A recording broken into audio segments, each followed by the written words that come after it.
DZRH. Magandang umaga, Pilipinas! Sa DZRH Radio, DZRH TV at DZRH Online. Kasama si Kuya Angelo Palmones. Magandang umaga, Pilipinas! Ang bilis ng araw, Thursday na tayo ngayon. Ngayon po ay Huwebes, 24 ng Abril 2025. Sa ulo ng ating mga balita, Malacanang nagdeklara ng pambansang pagluluksa sa pagpanaw ni Pope Francis. Pangulong BBM at First Lady Liza dadalo sa libing ni Pope Francis sa Sabado. Reporter ng DZRH na si Romy Gonzales na biktima ng political harassment sa umiinit na politika ngayon sa Abra. 10 pulis ng QCPD Station 14 sinibak dahil sa hindi pagdedeklara ng nakumpiskang marijuana sa kanilang operasyon. Level ng tubig sa Angat Dam bumaba ng halos 2 metro sa loob ng isang linggo dahil sa matinding init. Tugig raw, Sangli Point nakaranas naman ang pinakamataas na heat index sa loob ng 2 magkasunod na araw. Bagong balita, bagong impormasyon, kasama si Kuya Angelo Palmones. Magandang umaga, Pilipinas! Kasama pa rin natin ang buong radyo natin FM nationwide, ang ating action radio station sa Luzon, Visayas at Mindanao. 91.7 BNFM Radio sa Cebu at 94.3 FM sa Jensan. Sa detalye ng mga balita, nakaranas ang Tuguegarao City sa Cagayan. Yan din ang Sangli Point sa Cavite, ang pinakamataas na heat index sa loob ng 2 magkasunod na araw. Umabot ito ng 44 degrees Celsius. Bata ito sa updated bulletin ng Pag-asa kung saan ipinapakita na 13 lugar ang nakapagtala din ng parehong heat index. Ito ay nasa ilalim na ng dangerous category kung saan ang heat index ay naglalaro ng mula 42 hanggang 51 degrees Celsius.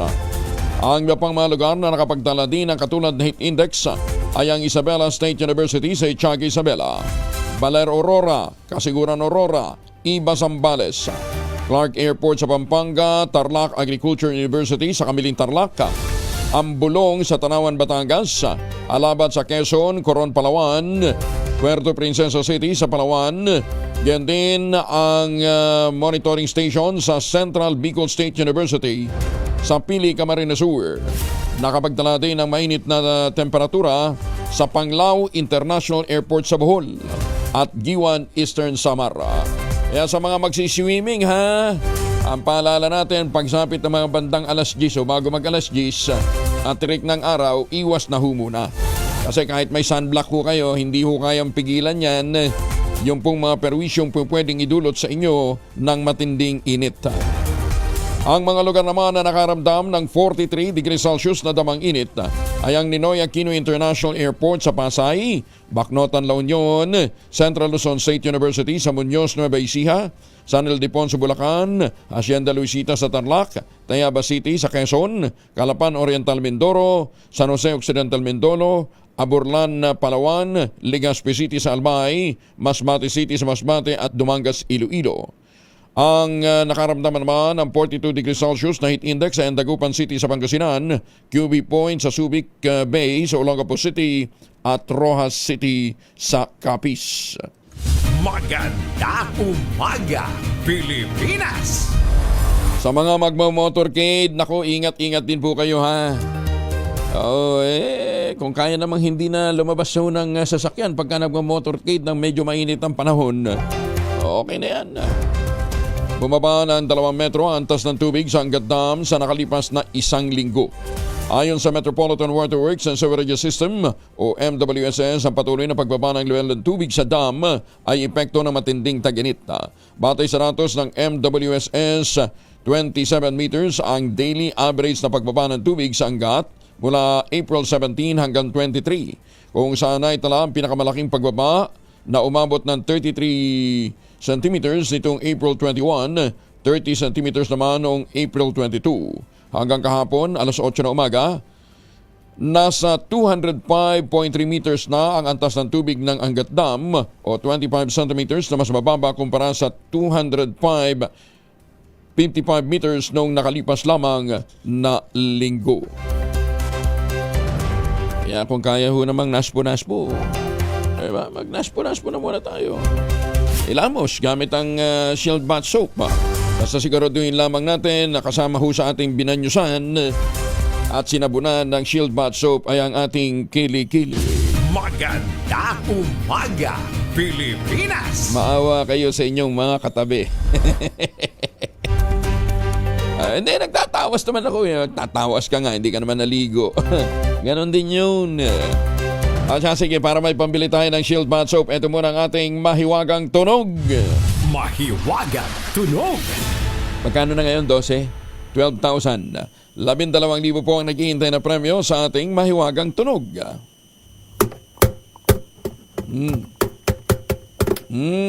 Ano yan, ha? Ano yang ating mahiwagang tunog na pinupukpok ka? At ano ho naman yung ipinampukpok ka? Ang inyong mga sagot, ipapadala po ninyo sa 0919-282-6485. Yan po yung ating text line. Sundin ang tamang format po ng pagte-text. Empty space, name slash, address slash, contact number slash, at ang inyong sagot. Isang beses lamang po maaaring mag-text sa ating text line. Gamit ang inyong mobile number sa mga sasagot online, kinakailangan meron po kayong sharer badge. Ayan ha. Di bali para tayong sirang plaka dito, basta sa paulit-ulit natin paalala sa inyo, yung pong pagboto ho ninyo, isa pagboto, pagsagot ho ninyo, isang beses lang. Kasi pag inulit ho ninyo yan, di ba, masahin ng sistema, sayang ho yan. Ano, ha? Again, parang boboto ho tayo sa party list election. Sa dami ng mga party list na tumatakbo ngayon, di ba? 180 plus yata yan. Kaya lang, merong isa na disqualify. Mamaya, tatanong natin kay Chairman George Garcia. Ano, ha? Gagawin ho ninyo, puntahan nyo na kaagad yung likod ng pahina ng ng balota. Nandun yung listahan. Ayan, ha? Piliin na ninyo ang inyong gusto. Halimbawa, ang gusto ho ninyo, number 72, ang komadron ng party list. O yun na yun. Yun na ho niyan. Shade ho ninyo yun. Tapos lipat na kayo sa harap. Maganda umaga, Pilipinas! Mga misis, sa may araw ba si Mr. pag-uwi galing ng trabaho ay dahil yan sa germs sa katawan nila para labanan ng may araw at may pawis, gumamit ng Shield Bath Soap regularly. Unbeatable ang Shield sa paglaban sa germs versus another brand by Shea Butter. Pampalambot na kutis sa presyong abot kaya at 12.50 SRP. Kaya naman, recommended ito ng Philippine Nurses Association. Kaya mga misis, I challenge you. Subukan ang Shield Bath Soap, galit sa sakit may malasakit, sulit na sulit. Sa iba pang mga balita, pinasaniyaan naman sa bayan ng Guagua sa Pampanga ang Provincial Dialysis Center 1 na naglalayong maghatid ng libreng serbisyong medikal sa mga Kapampangan, sa ating mga kabalen, sa pamamagitan ng tulong ng Philippine Amusement and Gaming Corporation o PAGCOR.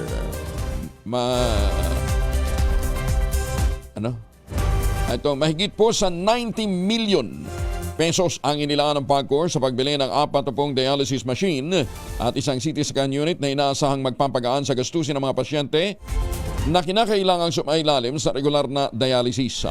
Ayon kay PAGCOR Chair at CEO Altenco, ang pagbubukas ng pasilidad ay patunay ng malasakit ang pamahalaan sa mga mamamayan, lalong-lalo na sa mga nakararanas na ganyang matinding karamdaman.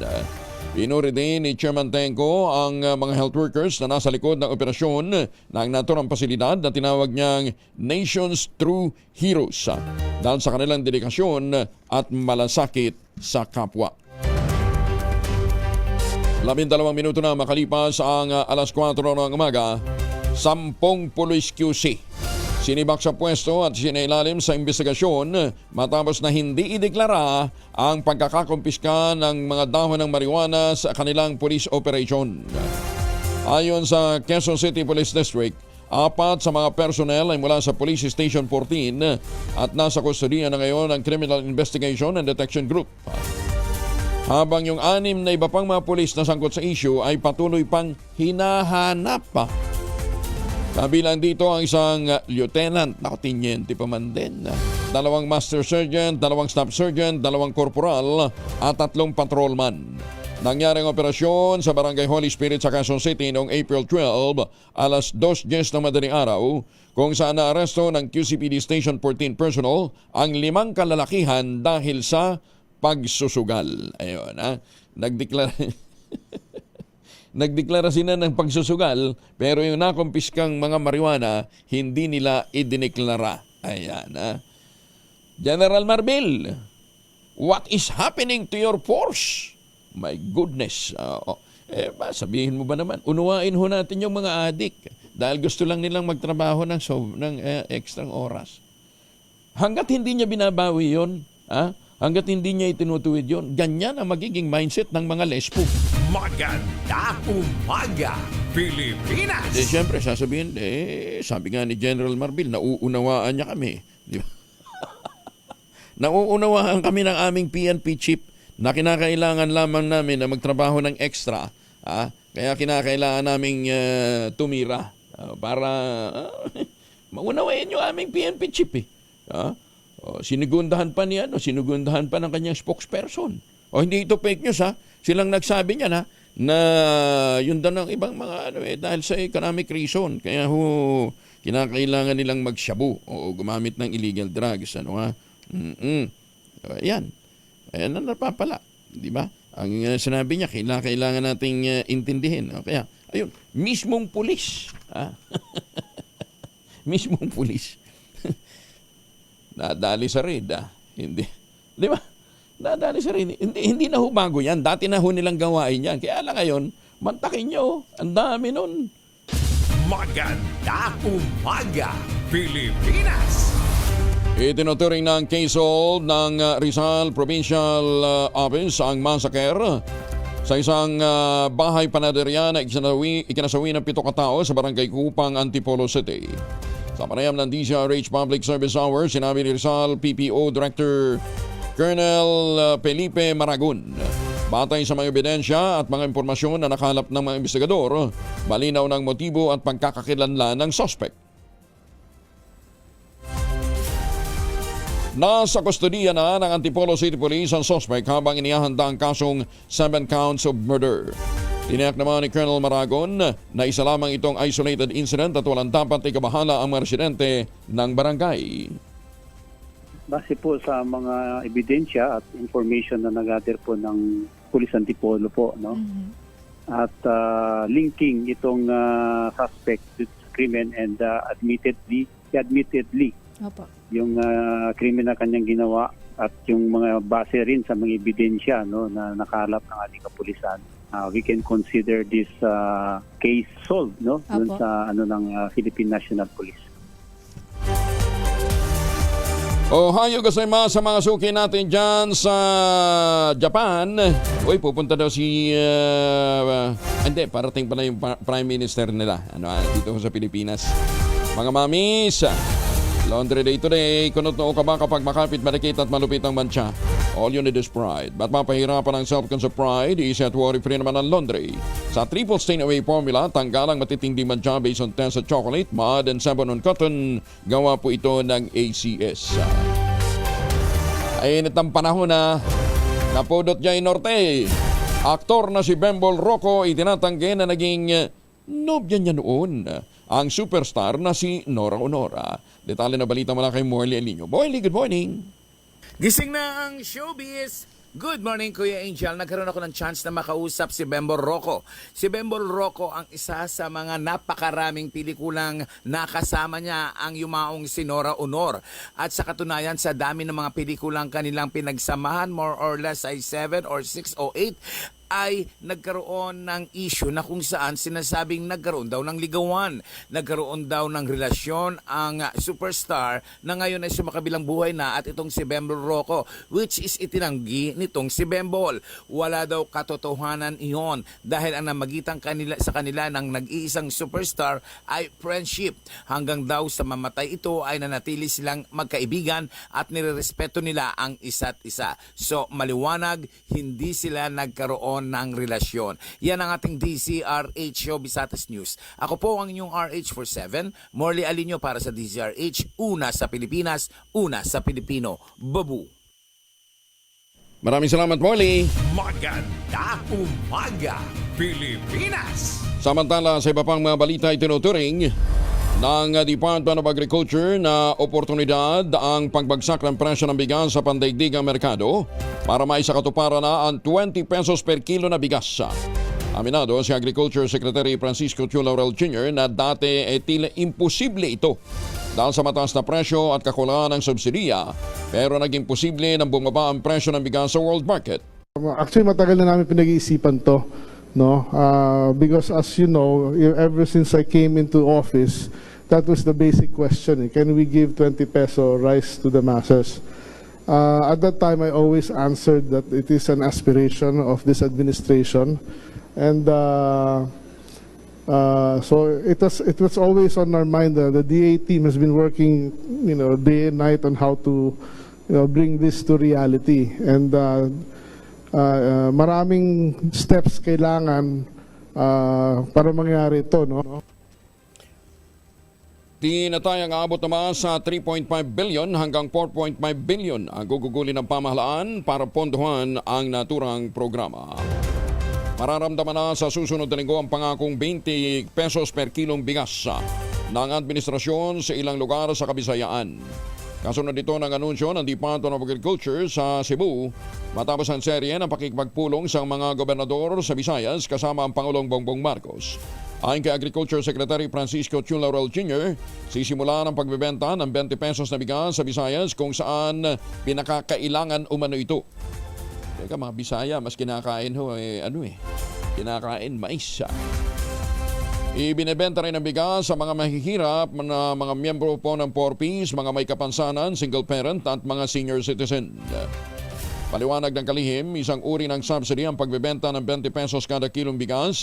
Kung ang presyo ng bentahan ng bigas ay 32 pesos hanggang 33 pesos, ang pagbabayad sa natitirang halaga ay sasagutin na ng national at ilang piling lokal na pamahalaan. Ibig sabihin, yung pondo, di ba gagaling din ho sa taong bayan? Taxpayers money ho yan. Target naman ng administrasyon na mapalawig pa ng hanggang 2028 ang pagbebenta nito. Duda naman si Vice President Sara Duterte sa hakbang dahil posible umanong may problema ang administrasyon sa boto sa Visayas kaya't inuunang bentahan ito ng mas murang bigas. Hindi mga hayop ang mga Pilipino. Ito naman ang giniit ni Vice President Sara Duterte matapos kwestiyonin ang kalidad ng ibinibentang murang bigas ng administrasyon.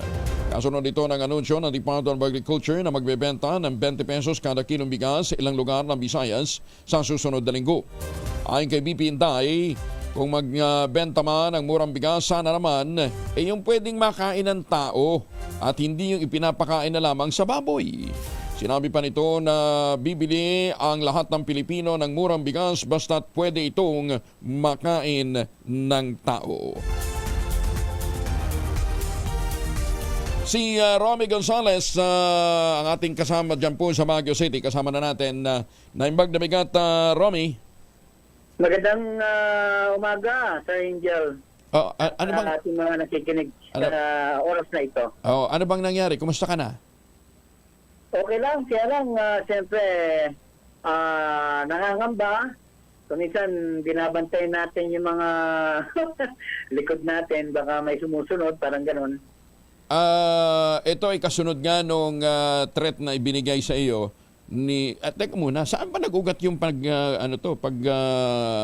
tetreten sa iyo ni Mayor Mayor ba o Governor? Yung nai-report kasi natin, nangyari yung shooting incident dyan sa Tayum. Okay na lang sana yan. Kasi sabi ko nga sa kanya, di magbigay siya ng, kung meron siyang report, pwede naman tingin na i-correct. Pero totoo may nangyaring barila naman dyan sa Tayum, nasabi nga yung isang armman dyan, may nasugat, may nahuli, at may mga insidente nga na bago niyan, naambus nga yung sakyan isang mayoralty candidate. Na-report natin yan. Yun naman, may mga police blotter naman yun. May mga pinanggalingan yung report mo. Pero siguro, parang pinag-question niya, siguro yung grupo nila, nabanggit lang yon. Yun siguro ang kinasasamahan niya ng loob, na para bang napakasama ko ng reporter kung gano'n. Kaya sabi ko, pwede ko na ma-correct kung hindi niya di grupo yun, di pwedeng i-correct naman. Pero hindi naman yung talagang mumurahin tayo to the max at pagbabantaan pa. Aha. Yung pagbanggit mo ng grupo nila, sabagay hindi naman talaga may itatatwa, ganyan katindi ang init ng politika diyan, ano ha? galing din yon sa mga impormasyon na galing sa mga investigador. At saka it's an open secret naman na alam natin yung mga grupong yon.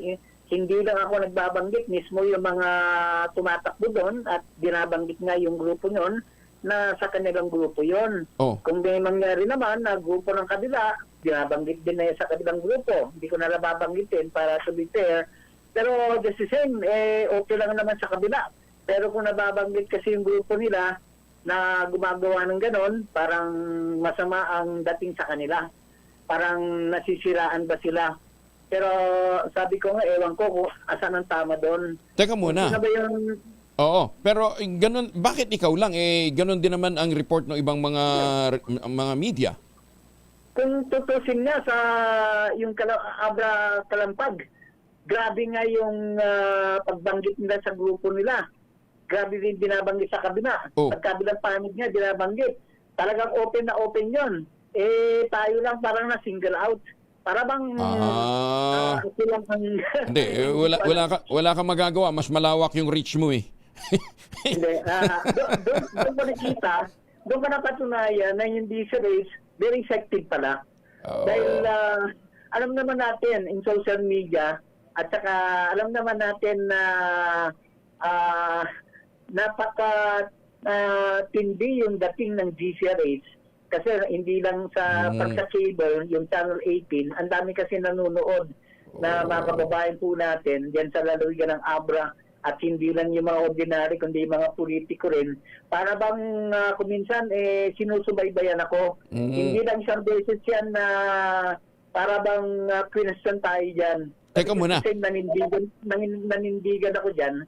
At sinasabi ko, hindi ako nagiging particular. Lagi ang punto de vista ko dyan, sana tumigil na yung ganitong uri ng karahasan. Hindi, tsaka nire-report mo rin naman yung kabila eh. Di ba kung may mga karasang nangyayari. Anyway, ang ano daw tinatakbuhan ni JB? Mayoralty ba or Congress? Congress. Congress. Ayun, congressional candidate siya ngayon. Okay, sige. Pero okay ka na ha, tawag dito. Wala ka naman, hindi ka naglalagay na sa Abra. Dito ako sa Baguio, kaya lang may mga kasama tayo na gusto nang ilantad dyan. Sabi ko, wag muna. Kasi parang nag-jeopardize din yung security ng pamilya ko. Para bang may gusto nang gumawa ng legal action, iniisip ko pa. Dahil sabi ko, yung tindi ng network niya, kaya niyang gawin yung gusto niya. Not even once in my report na nabanggit ko siya. Not even once. Okay. Alam niya yun. Not even once. Basta't i-secure mo na yung mga messages niya. Para at saka mabuti na rin nag-come to open ka nang sa gayon kung may mga binabalak man sila medyo mangingilag na ha. In the meantime, Romy, ingat dyan ha. In fact, napadala ko na dyan sa station. Nakausap na rin natin station manager natin, yung news manager natin, yung mga ebidensya nandiyan na sa kanila. Hawak ko pa nga ngayon yung blatter ko. Okay. Na siya mismo nagsabi, magpa-blatter na daw ako. I did it. I deserve it. Okay. Pero sana, wag niyo naman to the point na siguro, idadamay ako sa mga nangyayari sa Abra. Kasi kahapon, meron na naman namatay na matandang babae na binaril na kawawa yung mga ordinaryong mga mamamayan na nagiging, kumbaga, collateral victim. Collateral damage sa nangyari na grabing karasan dyan sa lawigan ng Abra. So, pilit ko nga, sabi, ilang beses ko na nanawagan nga kay Apo Lucas, Sir, kilala niyo naman ako. Alam niyo kung sino naman ako. Kilala naman yung pamilya ko sa lawigan ng Abra, Sir. Nagkakausap tayo, hindi naman ako naninira ng grupo, Sir. Sana mamagitan naman sana kayo dito. Nakikiusap lang po ako kung nakikinig po kayo. Kasi kabrupo niya po siya. Kabrupo niya, Sir. Alam ko po. Sige. Anyway, ingat din, Romy, ha? At kasama ka lagi sa aming panalangin. Ingat, ha? Thank you. Thank you for joining us. Sana kung ano man yung binabalak, wag ituloy. Kung ganun talagang buhay. Kung wala akong magagawa, pero just to say, dinadouble ko lang yung security ko dahil mahirap talaga pala. Sige. First time kong ganito, pero ito yung pinakamatindi. Okay, Romy, ingat ha. Maraming salamat. Just Gina. So, thank you po. Back to you, Sir Angel. Si Romy Gonzales mula po sa ang ating correspondent dyan po sa Baguio.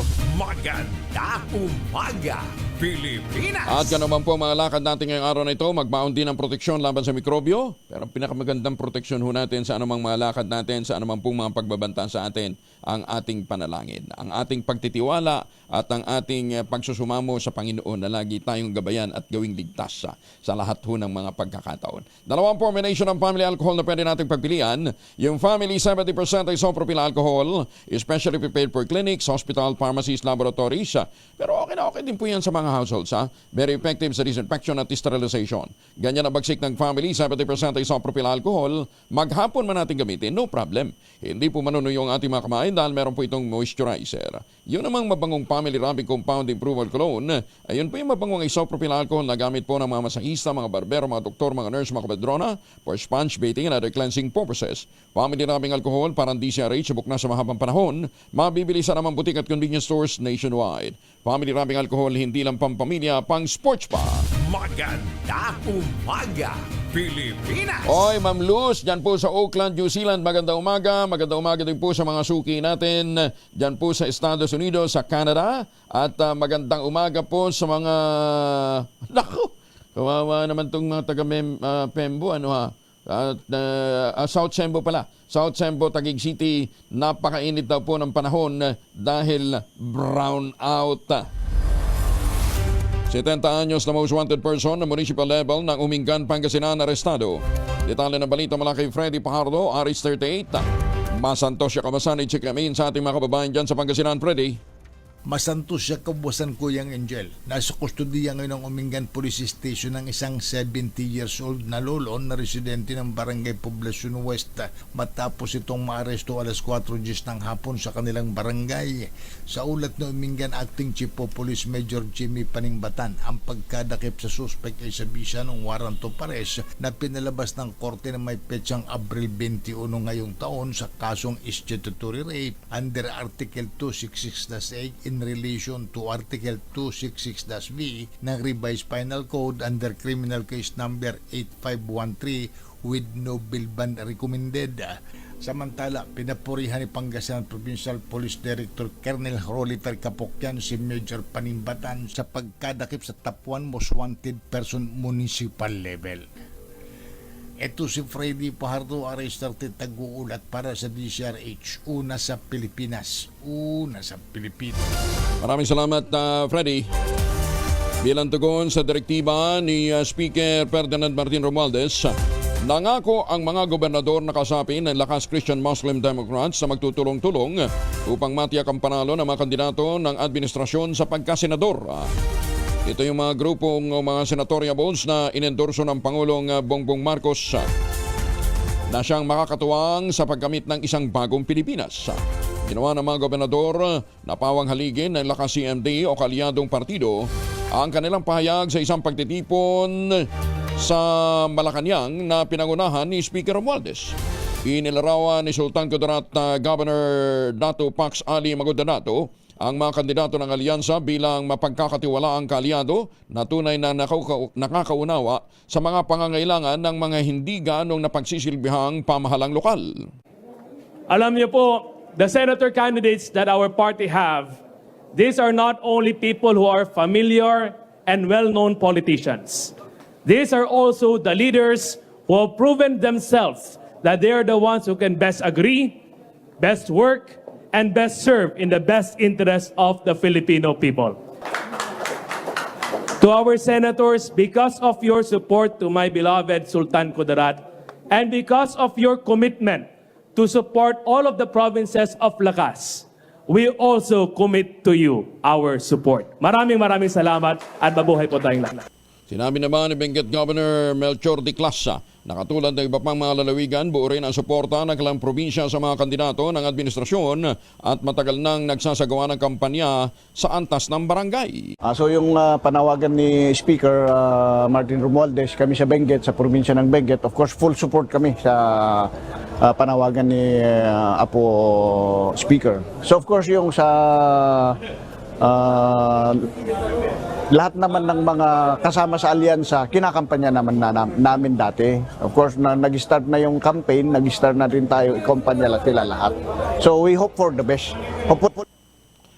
Isa rin sa mabilis na tumugon sa panawagan ng suporta ng kandidato ng alyansa ay si Kalinga Governor James Eduba. Doon sa sinabi ni Speaker, habang hindi pa niya sinasabi, ginagawa na namin na talagang kinakampanya naman namin itong mga itong alyansa. Siya yung unang-una, actually siya yung unang naming sinasabi yung mga senador na alyansa eh. But on our report, we are doing our best. Lahat naman ng talagang mga resources din namin. Kaya nga sinasabi ko din sa mga kung yung mga materials nyo, dalhin nyo na dito para kami nang bahala. Nagpahayag din ng suporta ang Party List Coalition Foundation sa 11 senatorial candidate ng Alyansa para sa Bagong Pilipinas na suportado ng administrasyon ng Pangulong BBM. Ang pagsuporta ay ginawa ng PCFI kasunod ng luncheon meeting naman kasama si Speaker Martin Romualdez, ang Pangulo ng Lakas CMD. Ayon kina Talino at Galing Pinoy Party List Representative Bong Tebes Jr. at Barangay Health Workers Party List Representative Angelica Natasha Ko. Kapo-opisyal ng Party List Coalition, buo ang suporta ng kanilang hanay sa alyansa slate at kinakailangan ng isang estratehikong pagpapakita ng pagkakaisa upang matiyak na ang susunod na Senado ay makakatuwang ng administrasyon ng Pangulong Bongbong Marcos. The PCFI or the Party List Coalition Foundation Incorporated is also stand united in declaring our full and unwavering support for the 11 senatorial candidates of the Alyansa para sa Bagong Pilipinas of President Ferdinand Bongbong R. Marcos. Yan po naman si Ako Bicol Party List Representative Saldi Co. Kabilang naman sa administration slate sina dating Interior and Local Government Secretary Benhur Avalos, Makati Mayor Abby Binay, Senator Pia Cayetano, Senator Lito Lapid, dating Senador Panfilo Lacson, dating Senador Manny Pacquiao, dating Senador Bong Revilla, dating Senate President Tito Soto, Senador Francis Tolentino, dating Secretary ng DSWD na si Erwin Tulfo at Las Piñas City Representative Camille Villar. Nanawagan din si Speaker Romualdez sa mga miyembro ng Party List Coalition na magbigay ng buong suporta sa 11 kandidato ng pagkasenador ng Pangulong BBM. So we're asking you na straight alyansa na lang tayo, di ba? If we can go straight alyansa, let's demonstrate the political clout and let's see that we can deliver, straight alyansa for this administration. Magandang umaga kay Evan Lang dyan sa Las Vegas, Nevada. Pilyo talaga itong mga texter natin. Ayoko munang magbasa ng mga comments nyo. Kayo talaga. May buntag sa mga tigpaminaw natin sa Mindanao. Sige, oras mo na sa buong Kapuluan, 37 na makalipas sa alas 4 na umaga. Oras na para tayo po naman ay mag-ultabayo. Ano ba itong ultabayo? Ang ultabayo po ay postbiotic with Lactococcus lactis strain plasma. Ito po ay dumaan sa mahabang clinical trial dyan po sa Japan. Hindi ho kwentong kwetsero, hindi po testimonial, hindi ho bola-bola, kundi human clinical trial. Ang bawat kapsula ng ultabayo ay nagtataglay po ng 50 billion cells ng Lactococcus lactis strain plasma. Kaya po napaka-potent po nito na pagpasok sa ating katawan, ina-activate po niyo yung PDC, yung tinatawag na commander ng ating immune system. Yun yung plasmacetoid dendritic cell. At yan po nagtataboy ng mga toksin sa ating katawan habang tayo po ay natutulog. Pinalalakas nito ang ating immune system at nakakatulong din po ang postbiotic o Ultabio para ma-achieve natin ang magandang tulog. Ilan lamang ho yan sa mga benepisyo ng Ultabio. Kung meron pa ho kayong mga concerns, pwede ho kayong mag-text sa 0917-110-6580. Sasagot din yan ng ating mga nakastambay na mga medical experts. Ang Ultabio po ay rehistrado sa Food and Drug Administration, halal certified. Ito po ay available sa Mercury Drug, Amesco Drug, Pasmed Pharmacy, John's Pharmacy, Curamed at maging sa Southstar Drug. Pero wag nating kalimutan, ang Ultabio po ay hindi gamot at hindi dapat gamitin panggamot sa anumang uri ng sakit. Maganda umaga, Pilipinas! Formal nang sinampahan ng kasong gross misconduct ang isang retiradong Court of Appeals Associate Justice.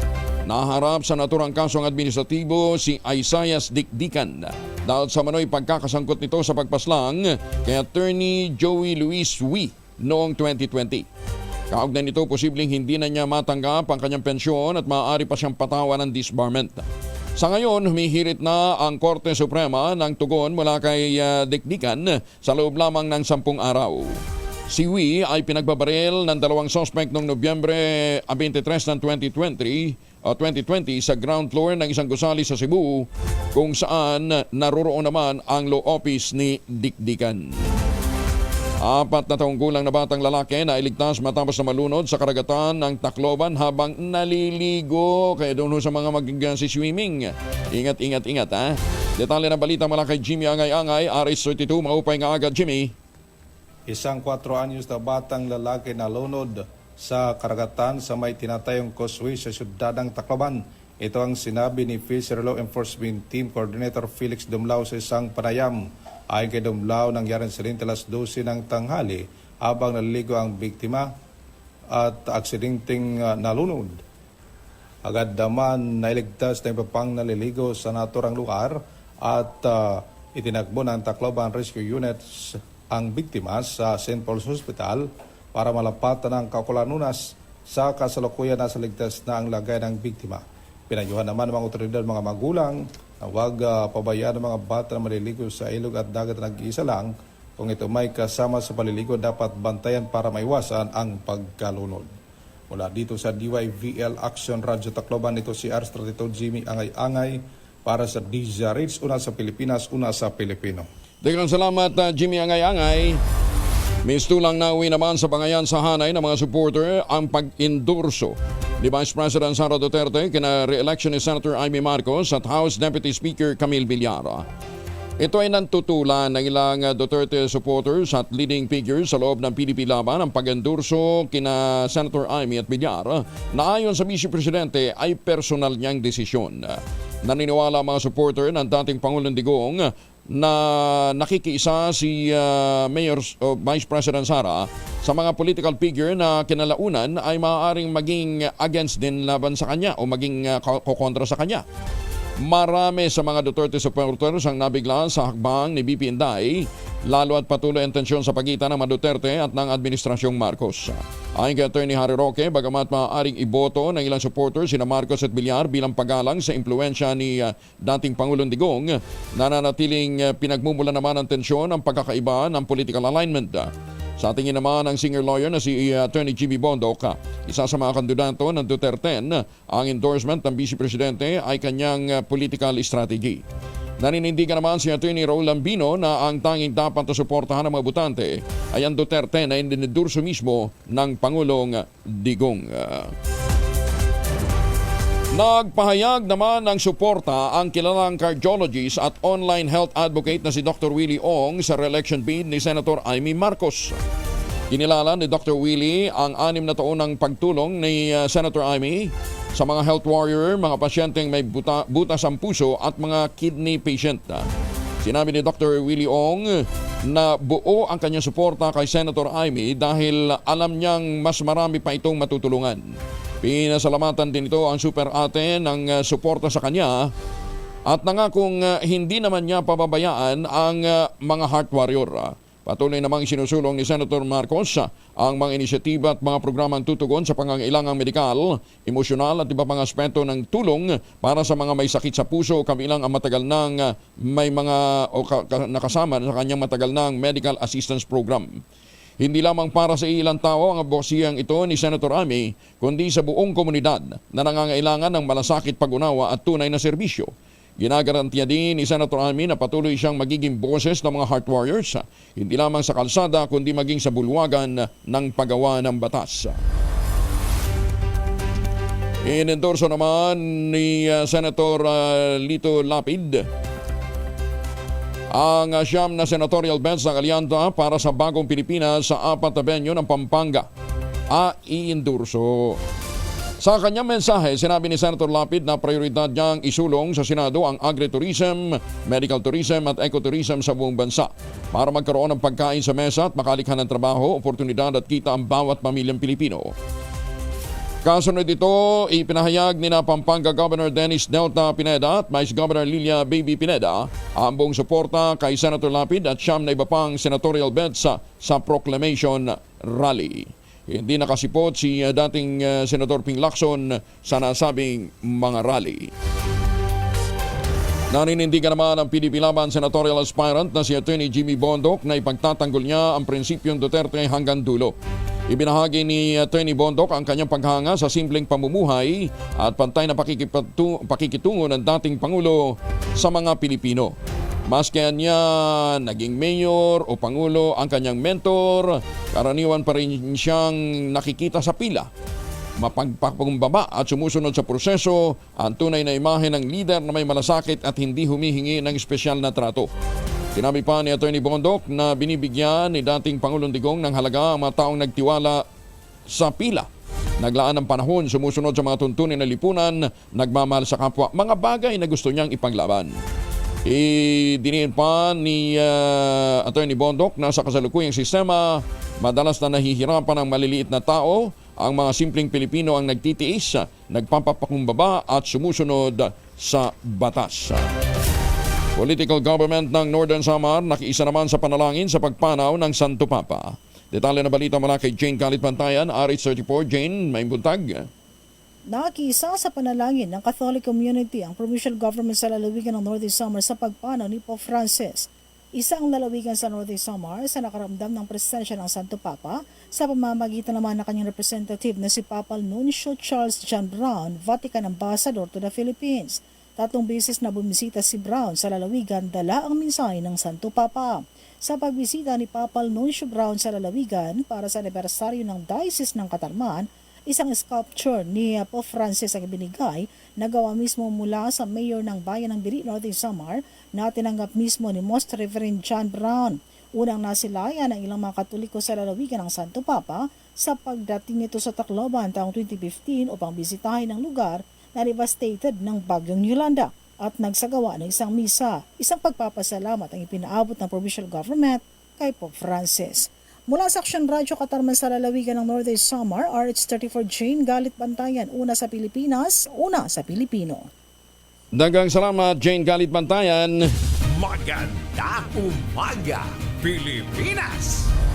46 na makalipas ang alas 4 ng umaga, muli naman tiniyak ni senatorial candidate at Makati Mayor Abby Binay isusulong ang pag-aalis ng buwi sa overtime pay, night differential at iba pang mga bonus ng mga manggagawa oras na palaring manalo sa eleksyon. Ayon kay Binay, kung mas malaki ang take-home pay ng mga manggagawa, mas madami silang perang magagamit bilang pambili ng pagkain, gamot, pabaon sa eskwela at iba pang mga bayarin. Naniniwala din ang senatorial candidate na magdudulot ito ng domino effect dahil tataas ang consumer spending, sisigla ang negosyo, tataas ang revenue collection ng gobyerno at nagpapalakas din sa ating ekonomiya. Target ni Mayor Abby na isulong ang libreng maintenance sa mga gamot at mas dekalidad na edukasyon sa bansa sakaling palarin. Most wanted sa Bataan, arestado ng PNP nang gawing taguan ang Angeles City. Detalye ng balita mula kay Danny Kumilang, RH37. Danny, good morning. Arestado ang top 6 provincial most wanted person sa Bataan dahil sa paglabag sa RA 10591 o ang Comprehensive Firearms and Ammunition Regulation Act o ang pag-iingat nito ng baril at bala. Nadakip ang 59 anyos na sospek na gawing taguan ang barangay Pampang Angeles City na dinakip ito sa bisa ng warrant of arrest na inisyu ng korte sa Bataan. Pinangunahan ng Maribeles Municipal Police Station ang operasyon katuwang ang 2nd PMFC Bataan at Bataan Maritime Police. Ayon kay Colonel Marites Salvadora, OIC ng Bataan PPO, patunay ito ng mas pinaigting na kampanya kontra kriminalidad. Hindi makakatakas sa batas. Patuloy naming isusulong ang ligtas at papayapang Bataan, ani ni Colonel Salvadora. Dani kumilang RS-37 DCRH, una sa Pilipinas, una sa Pilipino. Maraming salamat, Danny. May paaba kay kayungan sa ating mga kababayan dyan po naman sa Pampanga. Maganda umaga, Pilipinas! Ay, magandang umaga sa mga seafarers natin ha. Saan man pumpanig ng mundo kayo naroroon, ingat. At kung kayo ho'y pabalik na sa Pilipinas, pwede naman ang tawag dito,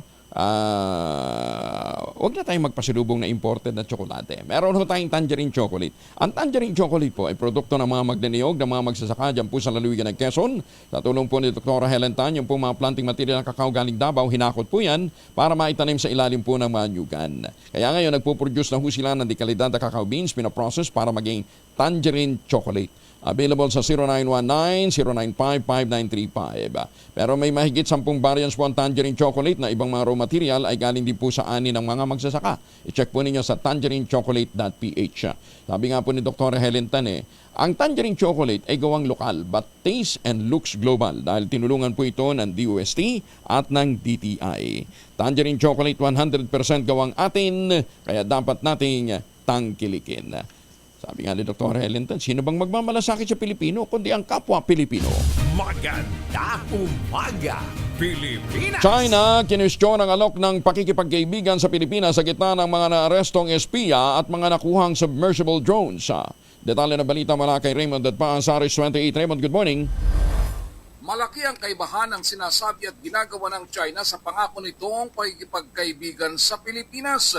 Ito ang madiing pahayag ni Senate Majority Leader Francis Tolentino sa hearing ng Senate Special Committee on Admiralty Zones na kanyang pinamumunuan.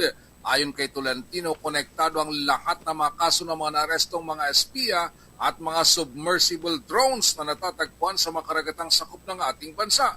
Lahat ng mga ito ay nakaturo sa bansang China na siyang nasa likod ng mga illegal activities. Narito si Senador Francis Tolentino. Iisa lang po ang patutunguhan kung saan papunta ang lahat ng investigasyon. Ang lahat po ay tinuturo sa mga individual na naaresto sa People's Republic of China. These individuals are tied to China. Maliwanag po yan. Pero ang tanong po ng marami, how can this be? China has professed and continues to profess nothing but friendship to the Philippines. The Chinese... Binigyang diin pa ni Tolentino ng iligal na pagkuha ng mga taong ito ng impormasyon ay hindi lang pagnanakaw, kundi inilalagay sa panganib ang ating mga kababayan at ating bansa. Narito muli si Senador Tolentino. Ang gawain ng mga taong ito ay hindi lamang pagnanakaw ng impormasyon, higit at lubos na nakakabahala na ang mga impormasyong ito ay may potensyal na ilagay ang ating bansa, ang ating mga kababayan sa napakalaking panganib at kapahamakan. Impormasyong maaring lumikha ng kaguluhan sa ating ekonomiya, impormasyon maaring magamit upang pahirapan ang ating mga kababayan, impormasyong makakasira din sa ating pamahalaan.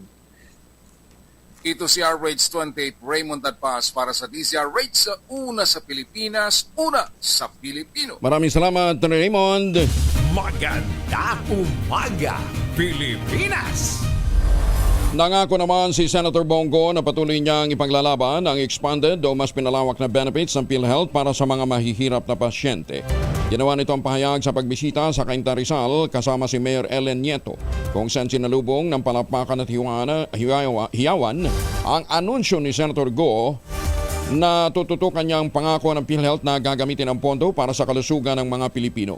Tinayag din ni Senator Go sa mga residente ng Cainta na patuloy niyang ipaglalaban ang kalusugan ng kapwa Pinoy dahil ang pera ng PhilHealth ay dapat gamitin sa health. Nag-motorcade si Mr. Malasakit sa Cainta kasama si Governor Nina Inares, Vice Governor John Ray San Juan, aspiring Cainta Mayor Kit Nieto at iba pang Duterte senatoriables kasama nga si Attorney Jimmy Bondo, Congressman Rodante Marcolota at mga kinatawa naman ni Senator Bato de la Rosa.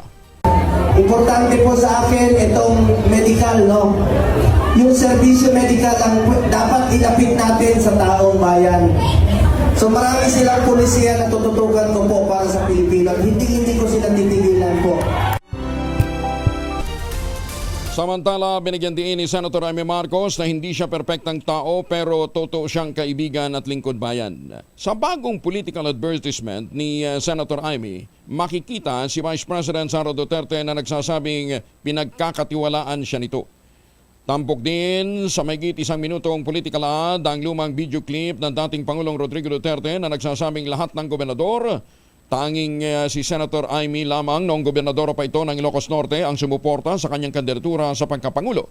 Sinabi rin ni Duterte na wala siyang utang na loob sa kahit kanino maliban sa 3 hanggang 4 na tao lamang, kabilang dito si Senator Amy. Ayon kay Senator Amy, bago pa palibutan si dating Pangulong Digong ng kung sino-sino, isang Ilocana na ang ipinaglaban siya. Binigyan din pa na hindi siya kailanman nagbago at kung may galit at malungkot man anya ang senador sa mga nangyayari ngayon, lalong-lalo na sa pagdurog sa mga Duterte, siya ang taong yun na nakakaunawa at nararamdaman ang matinding sama ng loob.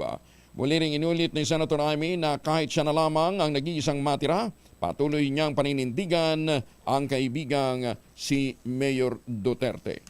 Maganda umaga, Pilipinas! Oy, kaya nga pala dyan sa Quezon City meron hong umiiral na bagong patakaran ngayon dyan Kinakailangan ay magbaon na tayo ng recyclable na mga lalagyan. Bawal na ang paggamit ng mga disposable o single-use plastic bag sa loob ng compound ng Quezon City Hall at mga establishmento na pinangangasiwaan nito. Sa inalabas na Executive Order No. 3 ni Mayor Joy Belmonte, ipinagbabawal na sa munisipyo ang paggamit ng plastic packaging, styrofoam, disposable dishware, gaya ng paper plates, plastic utensil, PET bottles, gayon din yung mga plastic at paper cup. Bahagi ito ng hakbang ng Quezon City na mabawasan ang basurang plastic. Ayon kay Mayor Joy, patindi ang krisis ng plastic pollution na mapanganib sa kalusugan ng lahat na maging ang hayop. Kaya't kinakailangan ipatupad ang nasabing polisiya. Maging ang paggamit ng single-use cutlery, yung mga pang-slice, yung mga plastic knife, ipinagbabawal na rin ho na sa mga empleyado sa loob ng City Hall. Gawa na lang kayo ng knife na cutlery na gawa sa kawayan. Mas maganda pa yan, recyclable talaga yan. Dahil dito kailangan magdala ng kanilang eco bag at reusable take-out na container ang mga empleyado kapag bibili ng pagkain sa labas ng compound. Para naman sa mga bibisita sa City Hall, ang pagkain ay maaaring ihain sa mga disposable take-out na lalagyan at kailangan mga utensils din na pwedeng i-recycle, pero hindi ito po pwedeng dalhin sa loob ng gusali. Pinapayagan naman ang food delivery sa loob ng munisipyo basta't iipunin ang pinaglagyang mga pagkain at ipagpalit sa trash to cash back booth. Meron ganun Hindi naman papayagan sa loob ng pasilidad ng pamahalang lungsod ang food delivery na ang ginagamit ay plastic packaging. Maganda umaga, Pilipinas! Congratulations, Mayor Joy. Mga ganyang programa dapat ibinibida ho natin dahil yan po ay makatutulong para po sa pangangalaga ng ating kalikasan. Samantala, patuloy na pinapaigting ng Department of Education ang kanilang mga hakbang para matiyak na lahat ng mga paaralan, lahat ng mga mag-aaral ay merong access sa masustansyang pagkain. Ito ay sa pamamagitan ng School-Based Feeding Program, gulayan sa paaralan at Farm School Initiative. Alinsunod ito sa mandato ng Pangulong Bongbong Marcos na tiyakin ang food security sa mga eskwelahan. Handog ng SBFP ang implementing schools ang mga libre at masustansyang traditional Filipino dish na sumasalamin sa pambansang pagkakakilanlan gaya ng ginasang munggo, lugaw at sopas. Naalala ko tuloy yung kapatid kong si Kuya Levy. Dali, magbibida lang ako ng konti. Yung kapatid ko yun may ang handicap niya kawalan ho ng paningin, bulag. Nung siya po na-assign na principal sa isang malayong barangay dyan po sa North Cotabato, lalakad siya ng pero sinasakay naman siya pagka nadadaanan siya dahil naaawa din siguro yung mga nakakadaan sa kanya. Mantakin ho ninyo yung head ng kanilang eskwelahan naglalakad tawag dito gumagamit ng cane. Hindi naman nangangapagan nun, ikaw naman, oo. May cane lang para hindi siya mahulog sa pagka nadaanan siya ng nagkakariton, sinasakay naman siya. Kung may nagdumaang truck, sinasakay din siya. Wala ho kasing masyadong pumapasok doon sa mga barangay-barangay na yun kinilala ho yung kanyang eskwelahan dahil siya ho ang postgraduate program naman ho, ang kanyang baccalaureate program na tinapos naman ay agriculture. Kaya ang ginawa niya, yung buong eskwelahan, tinaniman ng mga gulay-gulay. Para nga naman yung mga teacher pag-uwi, may sariling gulay, tapos may school feeding program na kinakuha din doon sa mga gulay doon sa paligid. Inilala ho nung lokal na pamahalaan, a school within a garden. Kaya yung namayapa ako, nanay, talagang napilitang pumunta doon para samahan siya sa pagtanggap ng recognition dahil sa ginawa niyang yun sa naturang eskwelahan. Inilala yung eskwelahan bilang a school within a garden. Retirado na ho yung kuya ko. Maganda umaga, Pilipinas! Pero bulag pa rin. Alam niya, isang magandang aral na natutunan ko doon sa Kuya Levy ko. Ang sabi niya, swerte siya dahil bulag siya. Because he can see beyond the naked eye. Mabuhay ka, kuya, ha? Alam ko nakikinig yun ngayon Iniikilig yun. Pagka binabanggit dyan. Ate Silves, maraming salamat din sa pag-aalaga kay kuya. Doon sa mga naghahanap ng magandang investment opportunity. Ito na ho yung pinakamurang ready for occupancy unit sa buong housing industry ngayon with easiest term, 5% lamang down payment, pwede pang gives. Ibig sabihin, with 20,000 pesos all-in down payment, pwede ka na maglipat bahay agad 7 days after ng take-out ng Pag-ibig Housing Loan. Eto ho. Nasa loob po ng township, hindi lamang po ang eskwelahan, kundi pati simbahan, palengke, mga grocery stores, at pati munisipyo. Yan ho ang mga proyekto ho ng Westchester Realty. Yung si Vera Mabalacat, si Vera Bacolor, Samira, at saka si Vera Prestige. Ano pang ginagawa ho ninyo? Makapag-ugnayan po sa 0996-515-5555 o 0947-434-5555. Ito pa rin ang pangarap na magkaroon ng sariling bahay sa presyong abot kaya. Yung pong mga proyektong yan ay napakalapit lamang sa Clark International Airport at Clark Economic Zone. Kaya napakaganda talagang investment opportunity. Maganda umaga, Pilipinas! 5:01. This time check is brought to you by DZRH, a proud member of MBC Media Group. DZRH, magandang umaga Pilipinas sa DZRH Radio, DZRH TV at DZRH Online. Kasama si Kuya Angelo Palmones. Magandang umaga Pilipinas. 3 minuto na makalipas ang alas 5 ng umaga. Alamin muna natin na magiging lagyan ng panahon sa mga susunod na sandali mula kay Ma'am Rhea Torres. Ma'am Rhea, good morning. Good morning po. Good morning sa ating mga taga-subaybay. Sa magiging lagay po ng panahon natin ngayong araw, although wala po tayong binabantayan na LPA o bagyo sa loob at labas ng ating area of responsibility, posible pa rin po yung mga pagulan mostly dito po sa may southwestern portion ng Mindanao, dala ng epekto ng Intertropical Convergence Zone or ITCZ. Kaya naman po sa may bahagi ng Zamboanga Peninsula, Soc-Sargent, gayon din sa Davao Occidental, Basilan, Sulu at Tawi-Tawi, maaaring maranasan po ang mga kalat-kalat mga pagulan, dala ng epekto ng Intertropical Convergence Zone. Meanwhile, for Metro Manila, gayon din sa nalalabing bahagi ng ating bansa ay magpapatuloy pa rin ang mainit na panahon ngayong araw, lalong-lalo na pagdating ng tanghali hanggang sa hapon, at kung may mga pagulan man ay mga panandalian lamang po ito na buhos ng ulan, dala ng mga isolated rain showers or thunderstorms. Wala din po tayong babala sa matataas na mga pag-alon, kaya malaya pong makakalayag ang ating mga kababayan ngayong araw, at inaasahan po natin itong lagay ng panahon ay tatagal hanggang sa darating na weekend. Kaya patuloy pa rin pong mararanasan ang mainit na panahon sa malaking bahagi ng ating bansa sa mga susunod na araw. Meanwhile, ayon po sa ating latest na heat index forecast, ang damang init pong mararanasan dito po sa Metro Manila, maaaring umabot ng 41 hanggang 42 degrees Celsius. Samantalang sa buong bansa naman po posibleng maranasan ng pinakamataas na heat index sa Tuguegarao City, Cagayan, na maaaring umabot ng 45 degrees Celsius. Yan lang po latest mula dito sa Pag-asa Weather Forecasting Center. Rhea Torres po, magandang umaga. Maraming salamat, Rhea Torres, mula po sa Pag-asa. Samantala, kung kayo may mga importanteng lakad, huwag din hong kalimutan na magbaon ng proteksyon laban po sa mikrobyo.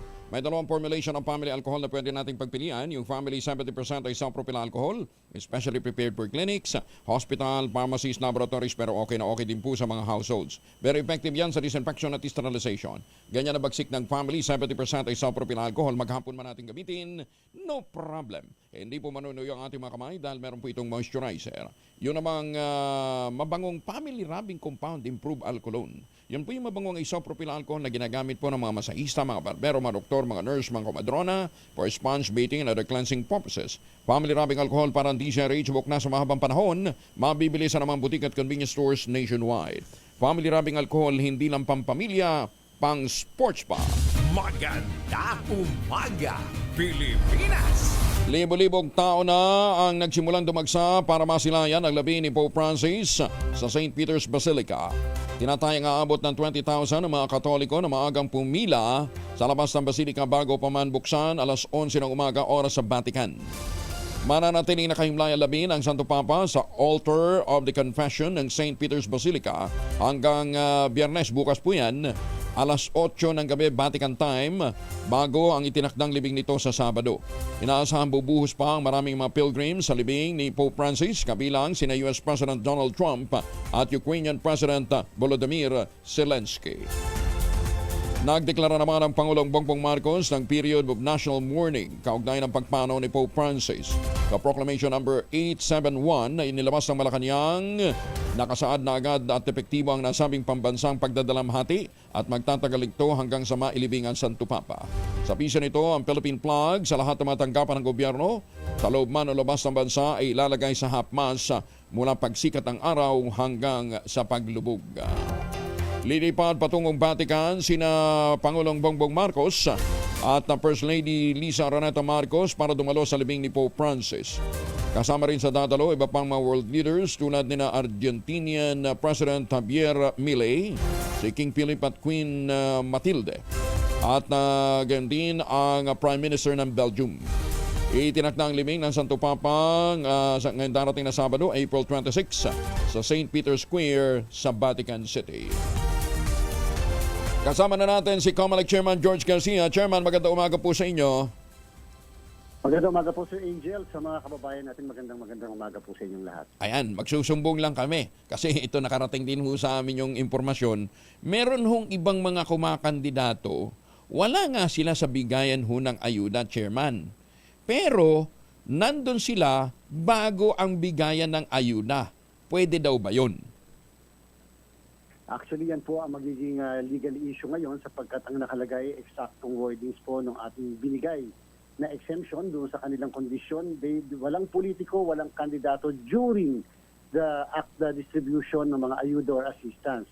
So kapag binanggit niyo po yung during, kung ako mag-i-interpret niyan, kahit before, kahit na mismong eksaktong panahon ng pagbibigay o kahit after ng pamimigay nasa isang venue, para po sa akin, ang turing ko din, during po yon, Sir Angel. Ayun. So, hindi bawal? Hindi maituturing na bawal? Well, kung tutuusin po, yan po maaari ang gray area o yung loophole na makikita ng politiko o kandidato. Sapagkat pwede nila sabihin, pagpunta ko doon, hindi ko naman alam na magkakaroon ng distribution or hindi naman kaagad na dapat may kasunod na distribution. Wala naman kayong balak baguhin yung guidelines. Hindi, pero po Sir Angel, sinasabi ko po ito sa mga kandidato. Wala naman po kaming problema kung yun ang magiging depensa nyo. Pero pag siyempre nakita kayo na naandun mismo sa lugar, naandun yung mga tao, tapos immediately meron ng distribution, wala po makakapigil sa kahit sino na mag-file ng complaint laban sa inyo dito po sa amin. Pwede rin silang maireklamo. Kasi, di ba, ang sabi nga... Pwede po silang maireklamo dahil during pa rin po yun. Hindi, tsaka magkadelikadesa naman siguro, di ba? Alam naman yung state resources yan pagkatapos di ba? Para bang, kaya lang, sino nga pipigil sa kanila? Kasabihin na, pagkatapos natin, huwag ho kayong aalis dahil may pamimigay tayo. Pero alam niyo po, Sir Angel, talagang ang dapat na may control dito ay ang ating departamento ng DSWD. Sila kasi ang nag-i-implement, sila nagpapatupad, wala naman po kami doon. In fact, ang sabi nga namin, sana during the distribution na andun sana, may invite man lang na taga-COMELEC upang masaksihan namin yung mismong actual na distribution. In fact, kung ako nga po yung mag-distribute, pati media, iimbitahan ko, civil society, iimbitahan ko para masaksihan nila na hindi ito ginagamit talaga o nagagamit ng mga politiko sa pangangampanya at pangkakandidato po nila. Pinagbabawalan nga daw yung mga tao na magpicture Yun ang malungkot Pagka po gano'n na Sir Angel, tama po kayo, sana ma-report niyo po kagad sa amin. Isa lang po ibig sabihin, meron na po kami iniimbestigahan, pinaplastic pa yung mga cellphone Pinaplastic, nilalagyan po na, siyempre po rubber band, para naman hindi nagagamit pagdating nga doon sa loob ng lugar kung saan magkakaroon ng distribution. Talaga, to the point na ilalagay plastic? Naman, oo. Ay, naku mga kababayan na. Parang pagkumpiska yun na Sir Angel. Oo nga Hindi nakukuhanan ng video, nakukuhanan ng pictures. Kaya yung mga nagre-report sa amin, hindi sila maka-access mismo doon sa loob dahil yung mismo mga nasa loob, yung mga nabigyan lamang noong parang maliliit na coupon para sila ay makapag-claim ng mga ayuda. So yan po, Sir Angel, meron po kami nung isang araw lamang ay pinasok na isang compound at ang kanilang pinapalabas sa Laguna, ang kanilang pinapalabas naman po ito, watchers training, yung mismong pagsasama-sama ng mga tao doon. Tatandaan ng lahat ng politiko, ang pwede lang watcher sa bawat isang bayan ay depende sa bilang ng mga presinto kahit pa i-multiply mo yan ng 2. Kung 1,000 ang naandun at ang inyong presinto ay 300, therefore dapat 600 lamang ang watchers nyo. Bakit meron kang 5,000 na tinetraining? Hindi daw. Yung iba daw, runner. Ay, sus, may kanya-kanyang palusot. Basta, eto na. Ang iba po dyan watcher-watcheran, Sir Angel, yung mga nasa labas ng presinto. Kalimitan watcher-watcheran, meron pa nakalagay na bantay balota. Sa amin pong patakaran na ipinasa, yan po ay considered presumed as vote buying. Okay. Ayan, siguro pakiusap din natin sa ating mga kababayan, mulat naman na kayo, Yung pinamimigay po na pera sa mga ayuda, hindi po yan pera ng mga politiko. Hindi ho yan galing sa bulsa ng politiko. Galing ho yan sa buwis na binayad ho ninyo, isinasauli lang sa inyo in a form of ayuda. Ayan, para ho siguro Kasi po ay entitled dyan, Sir Angel. Entitled po sila dyan kahit nakalaban sila nung mayor, kalaban sila nung congressman, sila po yung entitled dyan, hindi po yung nakadepende sa kanilang affiliation o yung sinusuportan, pinapaniwalaan o kaya pinapanindigan. Okay. Chairman, dito tayo sa sample ballot. Meron na ho kayong sinampulan. Bawal pala mag-imprenta nung kamukha ng balota para maggamiting sample ballot? Actually po, sa bandang huli wala na po tayo nakalagay na guidelines sa ganyan. Hindi naman po talaga pine-prescribe. Kasi siyempre yung po ang dahilan kung bakit ang aming balota ay may security features. May nakita na po ako na isang sample, medyo maiksi, tapos iba ang kulay, pero may nakalagay na shade ng mismong kandidato. Hindi nga po nilagay na yung pangalan ng mga kalaban, kung hindi yung pangalan lang po nila. Kasi strategy, Sir Angel, hindi po namin pine-prescribe na wag gagayahin yung balota natin. Basta importante, yung aming balota, yung ating balota, original, authentic at may mga secret markings po yan. Ayan. Pero wag naman gagamitin na yung seal ng COMELEC. Di ba? Mahiya naman kayo. Di ba? Opo, yung kahit yung seal naman na gamitin nila, yung para sa amin, yan naman po ay again, may paraan kami para po madistinguish. Pero sana nga po, tanggalin na lang po nila yung seal at saka yung pong mismong yung pinaka-logo ng COMELEC at saka yung sa Republika ng Pilipinas. Okay. Mga pagsaboy-saboy daw sa motorcade, wala ho bang restriction yun, Chairman? Yung pong pagsaboy-saboy po ng tubig, ano po paano po Hindi, kaya pagsaboy? yun namimigay ng candy, ng kung ano-ano during motorcade. Hindi ba daw kasama sa bilang yun ng kanilang expense? Bagay, mura lang naman. Pinayagan na po natin yung mga maliliit na items sa Sir Angel, katulad ng ball caps, t-shirts, mga candies, pinapayagan na lang po din natin yan. Kami po naman naniniwala na hindi po mabibili ang botante dahil ang pinakain siya ng isang candy o kaya, kahit nga po sabi nga natin na Sir Angel, na nag-usap tayo minsan, kahit po tubig, hindi naman po natin para ipagkait sa napakainit na araw sa kasalukuyan, pero po yung magpapakain talaga sila. Yan po, bawal na bawal po yan sa ating pong batas. Ayan, okay. Tapos, may mga nagdadatingan na pong mga foreign observers. Ano hong magiging papel nito mga foreign observers na ito, Chairman? At are they allowed to go anywhere in the country?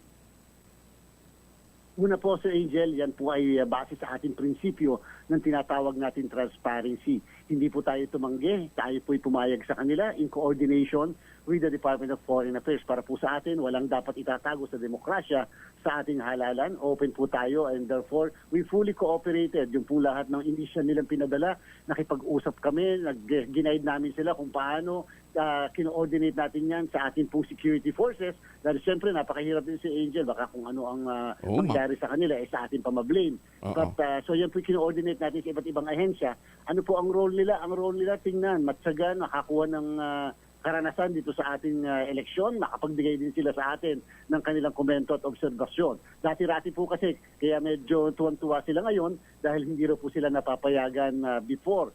Samantala ngayon ay mainit ang pagtanggap natin sa bawat isa sa kanila. I-deploy po itong mga ito, Sir Angel, sa iba't ibang parte ng ating bansa, pero may proper coordination sa amin, sa COMELEC, sa DFA, at sa mga security forces po natin at iba pang ahensya ng pamahalaan. So yung deployment nila, predetermined ng COMELEC? They cannot... Hindi po. Meron po tayong separate, Sir Angel, na tinatawag na observation program na kung saan yan talaga tayo nag-invite sa mga yan. May darating pong 50 na mga tao later, unang linggo, unang linggo, papuntang pangalawang linggo na, malapit na sa eleksyon, ng mga iba't ibang representante mula sa iba't ibang bansa ng ating mundo. Yan po, talaga meron tayo kalimitan na observation mission. Yung ibang bansa po, meron din po sila kasing ganyan na tayo naiimbitahan din kalimitan. Kaya po, ito pong mission na ito, katulad ng ipapadala rin ng Japan, ng US, ito po ay observation mission nila na hindi po ito kasama sa ating program. Ibig sabihin, sila lahat ang gagastos, sila lahat ang at sila mag-determine kung saan lugar nila gustong pumunta. Pero yung yung in-invite natin, yun yung ipipredetermine natin. Tayo po ang co-control. Tayo po, Sir Angel, ang co-control kung saan sila pupunta, kung ano ang kanilang dadalawin, kung sino ang mga kakausapin nila. Tayo po kasi nakaprogram po yan na parang yan ay observation mission program ng Commission on Election. Okay. Chairman, last na lang po. Meron hong, ano tawag dito, dinisqualify na party list group, o hindi ko nababanggitin yung pangalan, dinisqualify dahil yung kanilang mga nominees ay hindi qualified bilang isang regional party. Ganun pala yun? Pagka regional party ka, diniklara mong regional party ka, yung nominees mo, dapat manggaling lang din within the region. Sir Angel, kasi naman po, sabi nila sila ay nasa Region A, halimbawa. Pagkatapos yung mga officers nasa Region Z, tapos yung mga nominees nasa Region Z, yung mga members din nasa Region Z, paano naman po nag-representa yung region na yun? Ang sinasabi ng Korte Suprema, tama po, pwede ka mag-representa ng sektor kahit hindi ka kabilang ng sektor na yan, basta meron kang proven advocacy. Sektor po ang pinag-uusapan, Sir Angel. Hindi po yung mismo ng political party, halimbawa na nasa isang region. So, ibig sabihin ng sektor, kababaihan ka, pwede kang i-representa ng kalalakihan. O kaya naman ikaw ay mga mahihirap na tagalunsod, pwede kang i-representa ng mga mayayaman dahil kung yun ang advokasya nila. Pero kung ikaw naman ay taga-ibang rehiyon, paano ka naman mag-representa doon sa region na yun? Marami ba tayong regional party na listed as party list, Chairman? Madami rin po. Madami rin po tayo na regional parties nung po naparegister rin po itong pinakahuli namin sa ating liderato. Medyo konting-konti po ang ating inaccredit na regional party. Pero ito po kasi, nung nagpa-accredit, mukhang taga-region lahat, yung lahat ng mga officers, ganyan. Aba, mag-submit na po ng mga nominees at biglang nag-submit ng new sets of officers, Sir Angel, bigla po nagbago na lahat. Iba na ang mga lugar na pinanggalingan nitong mga nominees and officers ng party list na ito. Pag regional party, ang boto nila dapat manggaling lang din within the region o nationwide?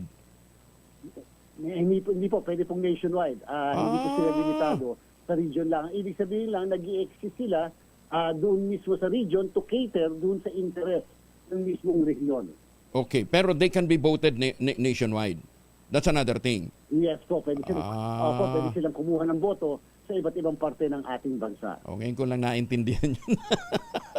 Pagka regional party ka pala, dapat ang mga nominees mo within that particular region. May Yes, para naman po ang purpose talaga ay para ma-enhance yung mismong kapakanan ng mga tao doon sa rehiyon na yan. Paano naman kung galing kayo sa ibang rehiyon? Paano nyo naunawaan yung pangangailangan ng mga tao doon sa region na yon? Ayun. More than 2 weeks na naman po, Chairman, ang iniintay natin bago ang aktual na botohan. Ano pong gusto niyo parating sa ating mga kababayan? So, siyempre po tayo po tuloy-tuloy sa ating paghahanda. Kaya nga lang sa ating mga kababayan, ngayon pa lang po, gawa na tayo ng listahan. Maniwala kayo sa mismong araw na eleksyon. Napakahirap pong mapunuin yung 12 na kung doon pa kayo mag-iisip sa ating pong mga presinto. Mas maganda ngayon, habang kayo nakakapagdasal sa intim, tsaka tayo nagsusulat ng mga pangalang ating pong iboboto sa araw ng eleksyon, national man o lokal. At doon sa mga boboto overseas, tuloy pa rin ho yung registration para sa online voting, Chairman. Ongoing po yan at sila po ay makakapagparehistro hanggang Mayo 7 at makakaboto hanggang Mayo 12, mismong araw ng eleksyon dito sa ating bansa. Chairman, maraming salamat. Ingat po kayo. Thank you for joining us. Ingat po. Maraming salamat, Sir Angel. Mabuhay po. Maraming salamat. Si Chairman George Garcia ng Commission on Elections. Maganda umaga, Pilipinas! Uy, happy birthday muna sa aking brother-in-law na si Joel Rivas, si Awe, Kuya Awe, ha? Na nandyan sa Los Angeles, California. Happy viewing at happy birthday. Si Kuya Awe, Joel Rivas, nagdiriwang na kanyang birthday. Maganda umaga, Pilipinas! Basta simple lang ho yan. Pagka namimigay ng ayuda at kung ano-anong mga assistance ang politiko, yan pagkatapos o before yung release ng mga ayuda, tandaan ho ninyo, pera ho ninyo yan, hindi ho nila pera yan. Makakapal ho ang mukha ng mga yan, kaya wag ho ninyo, lalo ho ninyo wag suportahan, di ba? Pagkakataon ho ninyo para maituwid ang maling kagawian na nagpapapaniwala dyan sa mga politiko na yung pinamimigay nilang pera parang galing sa kanilang sariling bulsa. Galing po yan sa mga buwis natin at hindi natin dapat na hindi dapat maging sangkalan, Hindi maging dahilan para ibenta natin ang ating sagradong boto. Maganda umaga, Pilipinas! 22 makalipas ang 5:00 ng umaga. Maganda umaga, Pilipinas! Ay, muli magandang umaga sa mga suki natin sa iba't ibang panig ng mundo. Ang Midnight Singers natin, kumusta na ho kayo, ha? Mukhang nagpahinga sila after ng kanilang long drive dyan po sa Canada, ha? Mahaba nilang road show. Magandang umaga muli kay Sir Junior Bao, kay Tita Lois, kay Tita Cora, kay Boss Manny, kay Sir Art, at kay Ma'am Linda. Doon sa mga kababayan natin pauwi ng Pilipinas, baka naman ho pwede makiusap pa.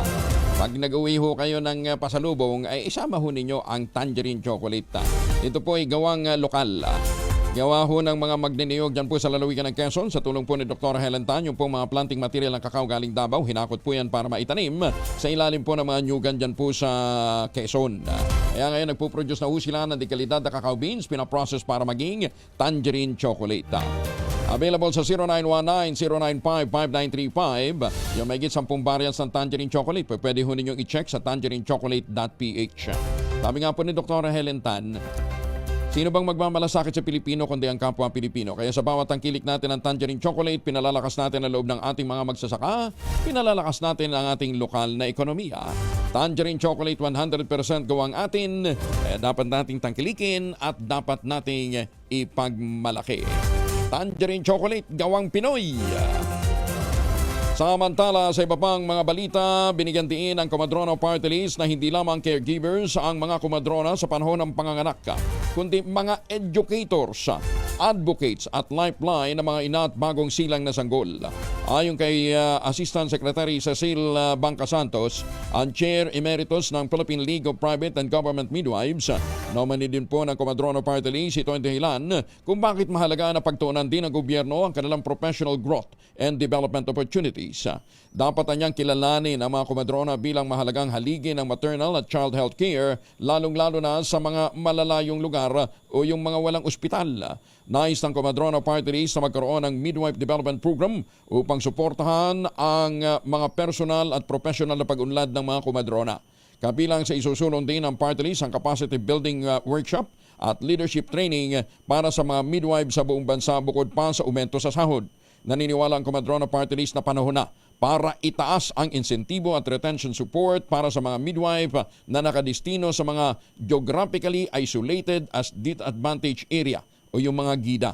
Sinabi po ni Asek Santos na sa pamamagitan ng pag-i-invest sa pagpapalakas sa mga Comadrona, hindi lamang pagbubutihin ng gobyerno ang kanilang kalagayan, kundi pagtitibayin din ito ang pundasyon ng isang maayos at makataong serbisyong pangkalusugan para sa bawat Pilipino. Number 72 po sa balota, ang Comadrona Party List. Magandang umaga, Pilipinas! Pagka-alkalde ng nakaupong mayor ng Cotabato City na si Bruce Matabalaw, pinawalang bisa ng COMELEC 2nd Division. Detalye na balita mula kay Jun Di Makotak, RH19. Assalamualaikum, Brother Jun. Alaikum assalam, Kuyang Angel. Magandang umaga sa iyo. Itinanghal bilang nagwaging city mayor sa nagdaang 2022 election si Cotabato City former city mayor attorney Cynthia Giani. Ito ang buod ng inilabas na kautusan sa magitan ng resolution mula sa COMELEC 2nd Division. Batay sa nasabing resolution, pinawawalang bisa o dinideklarang invalid ang election results ng 36 protested clustered precincts sa Cotabato City noon na di manoy may bahid ng irregularities at pandaraya, dahilan na pinanawawalang bisa ng Commission 2nd Division ang proklamasyon ng protesti na si Bruce de la Cruz Matabalaw sa pagiging city mayor nito sa lungsod ng Cotabato. Dinedeklara naman bilang duly elected Cotabato City Mayor si Attorney Cynthia Giani na siya umanong nakakuha ng majority valid votes cast matapos ang itong exclusion ng annulled results. At kung uupo naman siya, ilang araw na lamang umano at eleksyon na rin sa May 12. Sa kanyang Facebook page, sinabi ni City Mayor Attorney Cynthia Giani, dineklara man siyang panalo ng COMELEC, may mga legal na proseso pa muna itong kailangang pagdaanan. Magunit na Kuya Angel, naghain ng election protest sa COMELEC itong si Giani upang questionin ang naging resulta ng halalan nitong 2022. Labis naman nagpapasalamat si Mayor Cynthia Giani na lumabas ang katotohanan at namayani ang totoo. Itong totoong sa loobing ng Cotabateños at Bangsamoro sa pagpili ng kanilang tunay na leader at siya nga itong nagwaging alkalde ng Cotabato City. Samantala ko yung Angel, sa Facebook account naman ni Mayor Bruce Matabalaw, kinumpirmang natanggap umano nito ang kopya ng naturang COMELEC 2nd Division decision. Narespeto niya man ito at ang legal na proseso, subalit patuloy umano siyang maglilingkod bilang mayor. Yan ang ating update mula sa Cotabato City. RH9. Yes, Kuya Angel. Tumatakbo uli si Mayor Matabalaw? Oo, siya yung incumbent mayor at siya yung kandidato ng UBJP ng BARM ng MILF. Against Butch Abu, yung anak ni Gersali Japar na incumbent vice mayor, sila yung magkakatunggali kasama itong si Attorney Cynthia Giani Sayadi. At may isa pa, apat sila kibaling tumatakbong city mayor ng Cotabato City ngayon. Huli man daw at magaling, huli pa rin. Huli pa rin. Kasi ilang araw na lang, Kuyang Angel, may 12 na, may proseso pa raw itong pagdadaanan at hindi biro pa ito. Oo. So, hindi na, So, alanganin. Ay, susmesya. Sige, ingat ka dyan ha. Sokran, Jun. Thank you. Yes, Apuan, Kuyang Angel, balik sa inyo. Maraming salamat na. Magandang umaga, Pilipinas! Di ba? Pinaglaban mo ang pagkatagal-tagal tapos lalabas yung desisyon ilang araw bago ang susunod na eleksyon. Parang alarin. Ilang kalsada naman sa Caloocan, isang sarabukan sa madaling araw para bigyan daan ng isang grand rally. Sino naman kayo itong mag-grand rally nito? Alamin natin mula kay Edwin Duque, RH23. Edwin, good morning. Ay, buntag Kuing Angela. Ngayon pa lang ay nagkaroon siya ng talungan ni Diyos na pagsamantaray sa Sarangkabaan ng Operational Road sa Barangay 173 sa April 25. Mamaya itong alas 12 na madaling araw, Kuing Angela, upang kabigyan daan ang pagdaraos ng Grand Rally ng Team Aksyon na Malasakit Distrito 1. Payo ng DVSDM na maaaring gamitin bilang gabay ang mapa na nakapaskin sa mga kalsada. Ang mga alternatibong ruta ay maaaring nang tahakin itong kung mula naman sa Sarangay bunkers o shelter at patungo naman ng Bigas Orduha o Novaliches, kumaliwa sa Road 40 o 40, kumanan sa Road 3, kumanan sa Road 45 at kumaliwa naman sa Congressional Road. Kung mula naman sa Bigas, patungo naman ng Saranay bunkers o shelter, kumanan sa Road 45, kanto ng Santo Niño Congress at Church, at kumaliwa sa Road 3, at kumaliwa sa Road 28, at kumanan naman sa Congressional Road. Nagtalaga din ng traffic enforcer ng Diyos at kumabay sa mga motorista. Ang lahat niyang naman ng truck na mula naman sa Camarin Road patungo ng Bagumpong ay pinapayo ang dumaan sa Diparo Road kung magmula naman sa bunkers ay Bagumpong. Maring dumaan sa Bagumpong at maring dumaan sa Malapitan Road patungo naman ng Diparo. Waling magbubukas naman ng saradong kalsada alas 12 rin ng madaling araw, April 26, 2025. RS23, Edwin to kinagulat sa DZRH, una sa Pilipinas, una sa Pilipinas. Maraming salamat, Edwin. Maganda umaga, Pilipinas! Nako, meron po 3 patay sa karambola ng 6 na sasakyan sa Fortune Marikina. Nandun si Edniel Paro sa RH52. Edniel. Kuya Angel, 3 itong kumpirmadong patay habang hindi bababa 10 katao itong sugatan. Matapos magkarambola ang 6 na sasakyan dito sa bahagi ng Fortune sa lungsod ng Marikina kagabi. Ayon sa Marikina Police, kinabibilangan itong mga biktima ng driver ng isang pampaserong jeep at mag-inang sakay ng isang kotseng nadaganan itong isang trailer truck. Pasado alas 11 nang mawalan ng preno itong 10-wheeler truck mula paakyat sa paakyat na bahagi nitong kalsada bago bumalagbag malapit mismo ito sa headquarters ng pulisya. Pero kahit katapat lamang din ito, Kuya Angel, itong tanggapan ng City Rescue ng Marikina, inabot pa ng halos o ng hanggang pasado alas 3 ngayong umaga bago natapos itong pinaka-retrieval operations doon sa mga labi. Sa ngayon, sarado pa rin itong bahagi ng Fortune Avenue dahil nakabalahaw pa rin itong truck. At narito pa rin sa tabi ng kalsada itong beyond recognition ng mga parte, bahagi ng mga sakyan na nadamay dito sa karambola. Hawak na rin ng pulisya itong ayaw po pangalan ng driver na maarap sa kasong reckless imprudence resulting in multiple homicide, multiple physical injuries at damage to properties. Ito si Edniel Parrosa, nag-uulat para sa DZRH. Una sa Pilipinas, una sa Pilipino. Maraming salamat, Edniel. Pagbuhay naman sa industriya ng bakal sa Mindanao, suportado ng Pangulong BBM. Detalye na balita mula kay Let Narciso, RH14. Let, good morning. Kinatigan ni Pangulong Ferdinand Marcos Jr. ang planong pagbuhay sa National Steel Mill Industry sa Northern Mindanao. Sa pulong ng Regional Development Council ng Region 10 sa Cagayan de Oro City, sinabi ng Pangulo na mahalaga ang inisyatibang ito para sa industrialization ng bansa.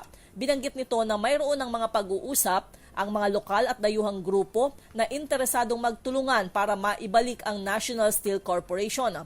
Kaugnay nito'y sinabi ng Presidente na kakausapin niya ang Department of Energy para i-evaluate kung kakayanin ng Agus Pulangi Hydropower Complex na mag-supply ng kinakailangang kuryente para mag-operate ng steel mill.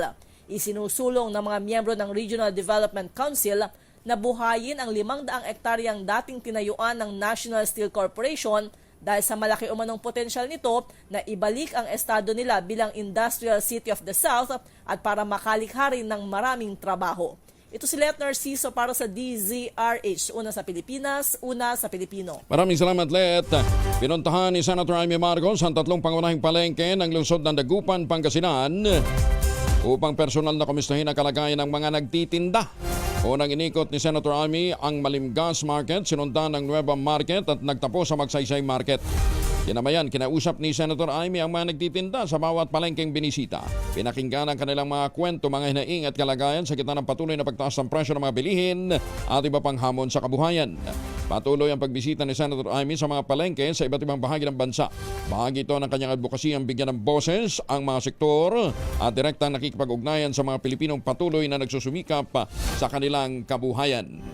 Silipin naman natin ang Pasay City Market. Dinalaw naman ni Giselle Ricaport. Hindi ho siya senatoriable. Siya po ang RH15. Giselle, good morning. Good morning, Kuyang Angel. Your Honor, how are you today? How are you today, Your Honor? Kuyang Angel.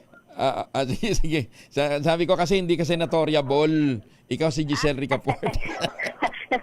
Sorry, Kuyang Angel, napakaingay dito. Ganun ba? Sige, go ahead. Kuyang Angel, nagsimula na bumaba yung presyo ng isda dito sa Pasay City Public Market matapos yung paggunita natin sa mahal na araw. Ang lapu-lapu, 350 kada kilo ngayon mula sa 500 kada kilo. Salay-salay, 400 kada kilo mula 420 kada kilo. Ang hasa-hasa naman, 420 kada kilo ngayon mula 450 pesos. Ang bisugo, nagmahal din sa 450 kada kilo o nagmura na sa 450 kada kilo mula sa 480 kada kilo hanggang 500. Ang liwang 200 na lang ngayon, mas mura ng 40 kada kilo mula sa 240 pesos. Ang sapsap naman 320 kada kilo mula 360 pesos kada kilo noon. Ang galunggong bumaba na rin ng 40 kada kilo, 240 pesos na lang ngayon. Dalagang bukid, 240 pesos din ang kada kilo mula sa 300. Ang maya-maya, 120 kada kilo mula 140 kada kilo. Ang matambaka, 240 kada kilo mula 250 pesos. Nakapako naman yung presyo ng tilapia sa 130 kada kilo. Ang bangus, 200 ang kada kilo ngayon, pero nagmahal ko yung Angel. Yung paborito mong bilis, partikular yung sariwa na 120 kada kilo ngayon mula sa dating 100. Ang karne naman ng baboy, partikular ang liempo, nagmahal pa sa 450 kada kilo mula sa dating 400. Ang pigay at casting, 370 kada kilo ngayon mula 350 pesos. Habang yung buto-buto naman, 320 kada kilo ngayon dito sa pamilihan.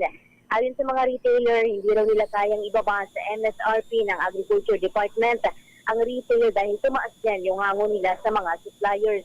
Kung ibababaan nila ito sa 350 at 380 kada kilo, palugi na silang magbebenta at para na rin silang nagsara ng tindahan. Ang baka naman, partikular yung laman, 420 kada kilo ngayon, mas mahal yan sa dating 430 pesos. Habang yung ribs naman, 380 pesos ang kada kilo ngayon.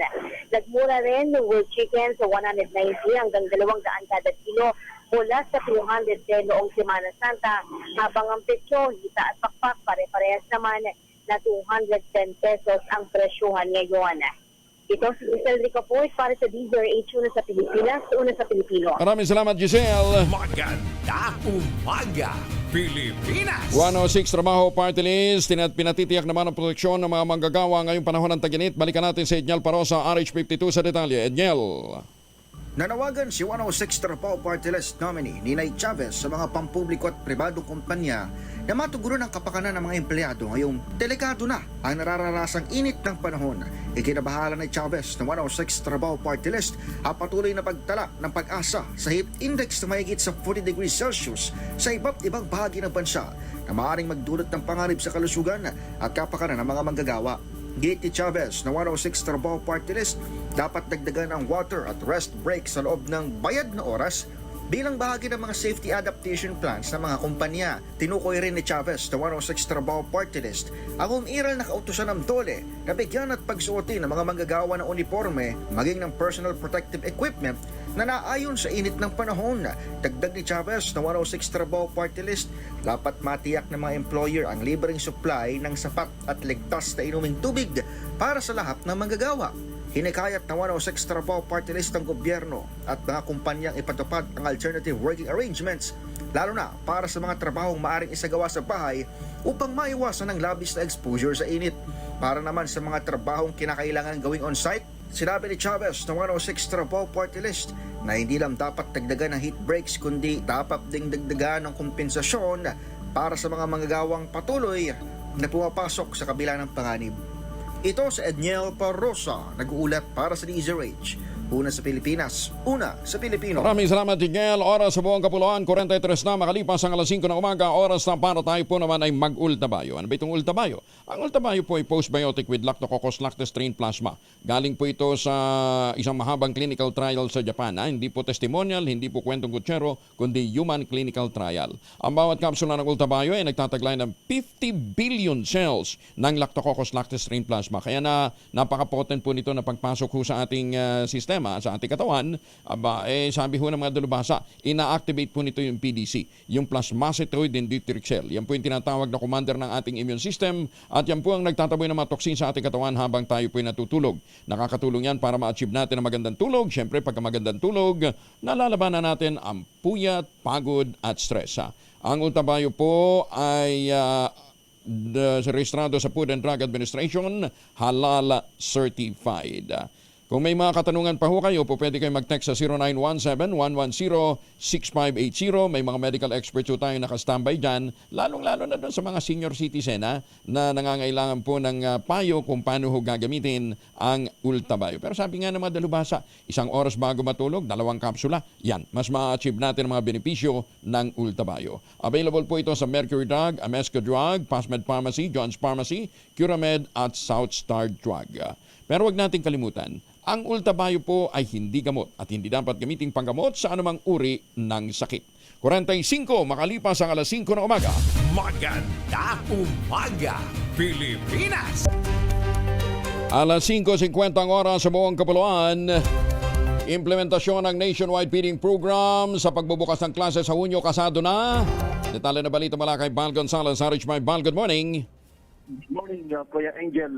Ngayon pa lamang ay handa na ang Department of Social Welfare and Development para ipatupad ang Supplementary Feeding Program o SFP sa buong bansa sa pagbubukas ng klase sa buwan ng Hunyo. Ayon kay DSWD spokesperson, Assistant Secretary Irene Dumlao, mahigit 1.5 milyong bata sa Child Development Centers at Supervised Neighborhood Play ang makatatanggap ng hot meal at gatas sa loob ng 120 araw. Ang SFP na pinaglaanan ng 5.18 bilyong pisong pondo ay naglalayong mapagbuti ang nutrisyon ng mga batang Pilipino. Sa ilalim ng programa, ang taas at timbang ng mga batang nasa edad 2 hanggang 5 taong gulang ay susukatin sa simula't pagtatapos ng programa at patuloy na babantayan sa buong feeding sessions. Sabi ni Dumlao, ang mga magulang na mga bata ay kasama sa pagpaplano at paghahanda ng mga pagkain gamit ang abot kaya at masusustansyang sangkap.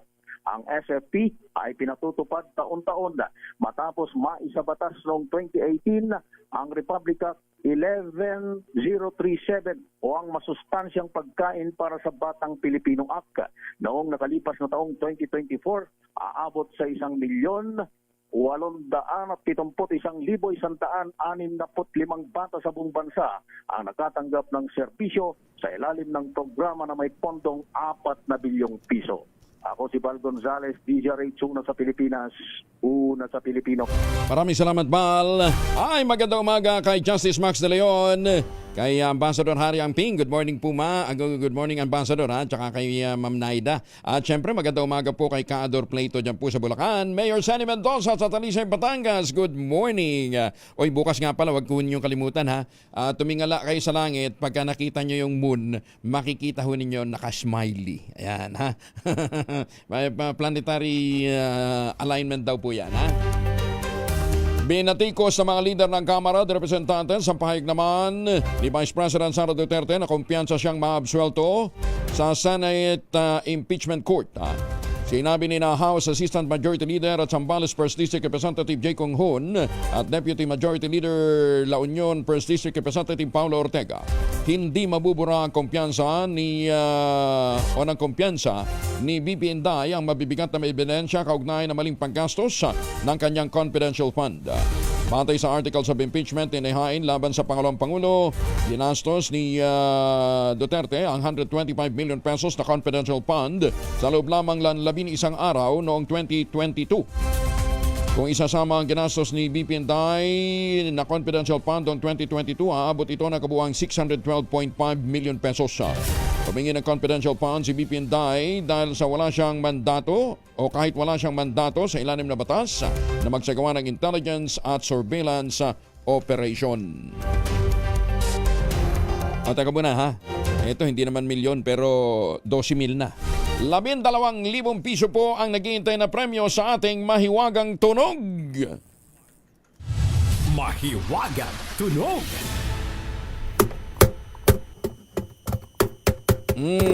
Habang kayo po ay nagsha-shower gamit ang Shield Bath Soap, humula na po sa ating mahiwagang tunog na nakakahalaga ng 12,000 pesos. Ipapadala nyo inyong masagot sa 0919-282-6485. Sundin ang tamang format po ng pagte-text sa empty space, name slash, address slash, contact number slash, at ang inyong sagot. Isang beses lamang po maaaring mag-text sa ating text line gamit ang inyong mobile number. Sa mga sasali online, kinakailangang meron po kayong sharer badge. Magandang umaga, Pilipinas! Magandang umaga po sa mga taga-Oriental Mindoro, lalong-lalo na kay Ma'am Joanna Valencia, Governor Joanna Valencia ng Oriental Mindoro, ano ha? Yan ho ang gobernadorang may balls.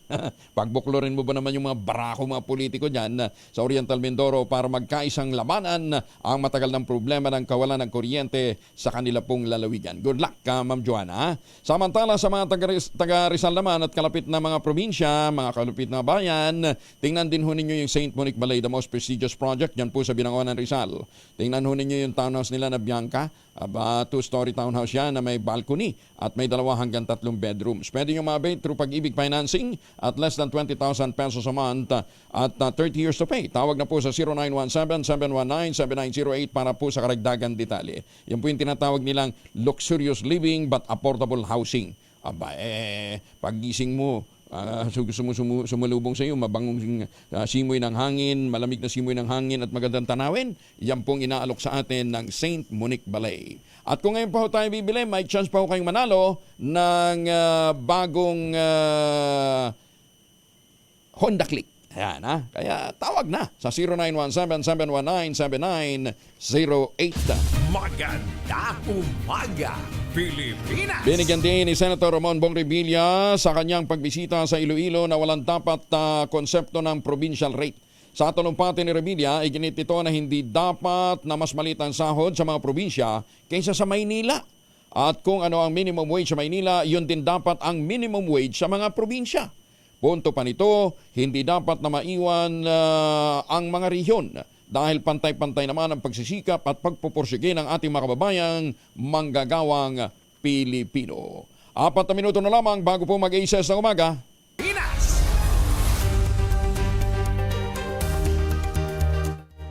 May pakiusap nga pala ang Catholic Bishops Conference of the Philippines ha. Iwasan daw nating ikampanya si Cardinal Luis Antonio Tagle para sa susunod na maging Santo Papa. Ayon kay Father Jerome Ceciliano, Episcopal Commission Public Affairs Executive Secretary ng CBCP, hindi magandang isulong ng publiko ang pagiging Santo Papa ni Cardinal Tagle dahil baka mapagkamalang naiimpluwensyahan ang conclave ng outside forces oras na magkatotoo na si Cardinal Tagle ang magiging susunod na Santo Papa. Iginit ni Father Ceciliano, dapat na irespeto ng publiko ang independence ng electors. Sa halip na kampanya, mas maigi daw po ipanalangin na lamang natin, lalong-lalo ng mga Pilipino, si Cardinal Tagle at iba pang Cardinal electors sa mangyayaring papal conclave. Paano po? Paalam na ho tayo. Susunod ang 2x2 at ang ACS Balita, magtanim ng kawayan para sa kalikasan at kabuhayan. Ang ating quote of the day ngayong araw na ito, hango po mula kay Albert Einstein. Ang sabi niya, blind belief in authority is the greatest enemy of truth. Magandang umaga, Pilipinas! 1 minuto bago mag-alas 6 ng umaga.